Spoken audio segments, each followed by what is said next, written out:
తర్వాత 7వ వచనం నుండి, మీరు నన్ను ఎరిగి ఉంటే నా తండ్రిని ఎరిగి ఉందురు, నా తండ్రిని ఎరిగి ఉందురు.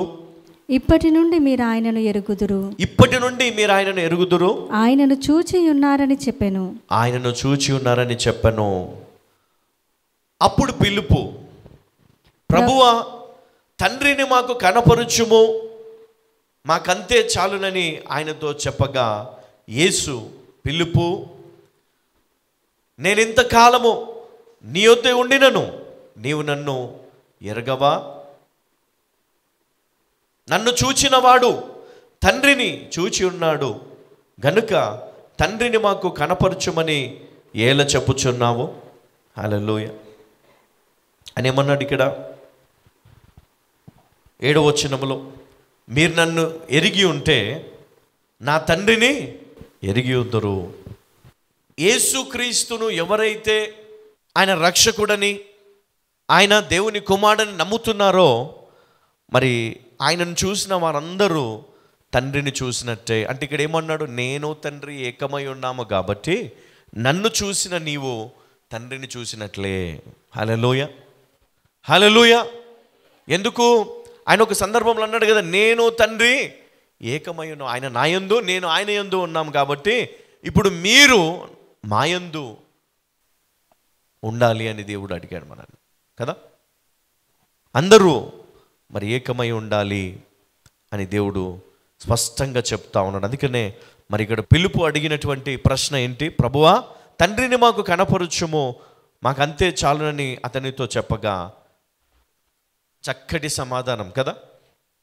మీరు నన్ను చూస్తున్నారు కదా, ఇంతకాలము నుంచి నేను మీతోనే ఉన్నాను కదా. ఎవరు చూస్తున్నారు? మీరు తండ్రిని చూస్తున్నారు. నా యందు తండ్రిని మీరు చూస్తూ ఉన్నారు. ఎందుకు అంటే ఆయన ప్రేమ, ఆయన శాంతి, ఆయన ఇచ్చు సమాధానము, ఆయన బోధించిన బోధలు, ఆయన చూపించినటువంటి మార్గము మరి నిజంగా అది గొప్ప ధన్యత వారికి. వారు గ్రహించలేకపోయినారు. అందుకనే యేసుక్రీస్తు వారికి చెప్తా ఉన్నాడు, నేనే మార్గం, సత్యం, జీవం. హల్లెలూయా. తర్వాత 9వ వచనంలో ఏమన్నాడు? నేను ఇంతకాలము మీ వద్ద ఉండినను నీవు నన్ను ఎరగవా? ఇంతకాలము సంఘములో మరి దేవుడు చేసిన అద్భుతాలను చూసి కూడా ఇంకా నీకు విశ్వాసం సరిపోదా? ఇంకా విశ్వాసము కావాలా? ఇంకా అభిషేకము కావాలా? ఇంకా గొప్పగా నువ్వేం కోరుకుంటున్నావు? హల్లెలూయా. దేవుడు ఇచ్చాడు మనకి, దేవుడు దర్శించాడు మన సంఘాన్ని, దేవుడు నింపాడు ఆత్మతో, దేవుడు పవిత్రపరిచాడు. కానీ మనం గ్రహించలేని స్థితిలో ఉన్నాం. మనం ఇంకేదో తెలుసుకోవాలని. క్రీస్తు అన్నాడు, ఇంకేం తెలుసుకుంటాను? తండ్రిని చూడాలని ఆశ. నన్ను చూసినావు కదా ఇంతకాలము, నాలో ఆ తండ్రిని చూడు. హల్లెలూయా. ఇంతకాలము నేను మీతో ఉన్నా కూడా మీరు గ్రహించలేకపోయినారు. అందుకనే ఒక మాట అన్నాడు కదా, మీరు కళ్ళార చూసి చెవులార విని హృదయముతో గ్రహించి మనసు త్రిప్పుకున్నారు.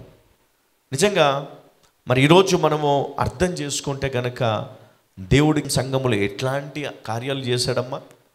మనం నిలబడాలా, క్రీస్తు కొరకు నిలబడాలా. మనం ఆయనను చూసాం. ఎందుకు? మన సంఘంలో జరిగిన అద్భుత కార్యాలను బట్టి క్రీస్తును మనము చూడగలిగాం. హల్లెలూయా. ఎందుకు? ఎవరి నామం వాడాడు దైవజనుడు? యేసు నామం. యేసు నామంలో అద్భుతాలు జరిగాయి, కానీ పవన్ పాల్ నామంలో అద్భుతాలు జరిగినాయా? జరగలే. హల్లెలూయా. యేసుని చూసాం, మనమందరం చూసామా లేదా? హల్లెలూయా. అంటే ఇప్పుడు ఏంటి? నువ్వు యేసయ్యను చూస్తే ఏంటి? నువ్వు యేసయ్యను కనుక్కుంటే ఏంటి? నువ్వు ఎప్పుడైతే క్రీస్తును నేను చూశాను, ఆయన చేసిన కార్యాలను నేను చూశాను, కళ్ళారా చెవులారా విన్నాను, గ్రహించాను, అయితే నీ మనస్సు త్రిప్పుకోకుండా నువ్వు ధైర్యంగా నిలబడుతుంది. అందుకన్నాడు ఇక్కడ, మీ హృదయమును కలవరపడనీయకుడి. మనస్సును త్రిప్పుకోవద్దు. సాతాను చాలా శోధించి నీ మనస్సును తిప్పుకునేటట్టు చేస్తాడు. అందుకే అంటున్నాడు, నేనే మార్గము, నేనే సత్యము, నేనే జీవము. కాబట్టి నా ద్వారా తప్ప నువ్వు వేరే మార్గము గుండా నువ్వు తండ్రిని చేరలేవు, వెళ్ళలేవు. 10వ వచనం, తండ్రి యందు నేనును నా యందు తండ్రియు ఉన్నామని నమ్ముటలేదా? అస్సలు నమ్ముతారు ఎవరన్నా? అమ్మా నమ్మలే ఎవరు. ఆ సమయంలో ఎవరు నమ్మలేకపోయారు. దేవునితో సమానునిగా ఎంచుకుంటున్నాడు. ఆయన యందు ఈయన యందు ఆయన ఎట్లా ఉంటారు? ఈయన మనుష్యుడు, ఆయన సృష్టికర్త దేవుడు. ఇది సాధ్యమా? వారికి అర్థం కాలే. తండ్రి యందు నేనును నా యందు తండ్రియు ఉన్నామని నమ్ముడి, లేదా ఈ క్రియల నిమిత్తమైనను నన్ను నమ్ముడి. హల్లెలూయా. ఏమన్నాడు? తండ్రి యందు నేనును నా యందు తండ్రియు ఉన్నామని నమ్ముడి, లేదా ఈ క్రియల నిమిత్తమైనను నన్ను నమ్ముడి. హల్లెలూయా. ఎవరైతే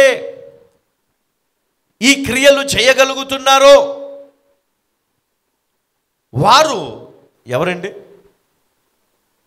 దేవుని సంబంధి. ఆయన వారిలో ఎవరున్నారు? క్రీస్తులో ఎవరున్నారు? ఇప్పుడు తండ్రి ఉన్నాడు. అది నువ్వు గ్రహించాలి. హల్లెలూయా.